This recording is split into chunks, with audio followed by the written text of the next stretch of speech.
कामानिमित्त दोन तरुण दररोज दुसऱ्या गावाला जात होते।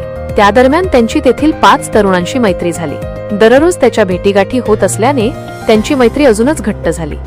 ऐन दिवाळीत सातपुड्यातील अस्तंबा ऋषींच्या शिखरावर सर्व मित्रांनी जायचं ठरवलं। आदल्या दिवशी तेथे शिखरावर पोहोचून त्यांनी दर्शन घेतलं। जागोजागी त्यांनी मोबाईलमध्ये एकत्र सामूहिक फोटो काढले। त्यानंतर 7ही मित्र दर्शन घेऊन परत येताना एकत्रच पिकअप वाहनात बसले। मात्र परत येताना वाहनाचा अपघात झाला आणि घोटाणे येथील 5 तर कोरीट येथील 2 अशा 7 मित्रांचा एकाच वेळी दुर्दैवी मृत्यू झाला। त्यांनी काढलेला एक फोटो अखेरचा ठरला। नंदुरबार तालुक्यातील कोरीट येथील योगेश लक्ष्मण ठाकरे, हिरालाल जगन भील हे दोघे मित्र कामानिमित्त दररोज तालुक्यातील घोटाणे या गावी जात होते।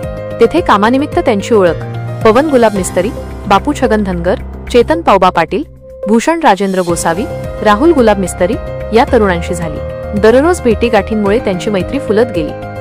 काही दिवसांपूर्वी या 7ही मित्रांनी ठरवलं की दिवाळीमध्ये सातपुड्यातील अस्तंबा ऋषींच्या यात्रेला एकत्र जाऊया। तेथे जाण्याचं त्यांचं नियोजन ठरल्यानंतर ते अस्तंबा शिखरावर पोहोचले। जाताना जागोजागी त्यांनी एकत्र फोटो काढले। तेथे दर्शन घेतल्यानंतर धनत्रयोदशीच्या दिवशी घरी परत येत असताना ऑक्टोबर 18 रोजी सकाळी ते 7ही मित्र पिकअपमध्ये बसले। हे वाहन चांदशेली घाट उतरत असताना सकाळी 10:30 वाजेच्या सुमारास भाविकांनी भरलेल्या मालवाहू वाहनाचा भीषण अपघात झाला। या वाहनात तब्बल 35 जण बसलेले होते। घाटातील तीव्र वळणावर ब्रेक फेल झाल्याने गाडी सरळ घाटात 40 फूट खोल कोसळून दुसऱ्या टप्प्यात आदळली। यात 8 जणांचा मृत्यू झाला। त्यापैकी 7 जीवलग मित्र पवन गुलाब मिस्त्री, बापू छगन धनगर, चेतन पावबा पाटील, भूषण राजेंद्र गोसावी, राहुल गुलाब मिस्त्री, हिरालाल जगन फडके, योगेश लक्ष्मण ठाकरे यांचा जागीच मृत्यू झाला।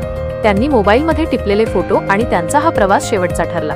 दीपोत्सवात या 2 गावांवर शोककळा पसरली।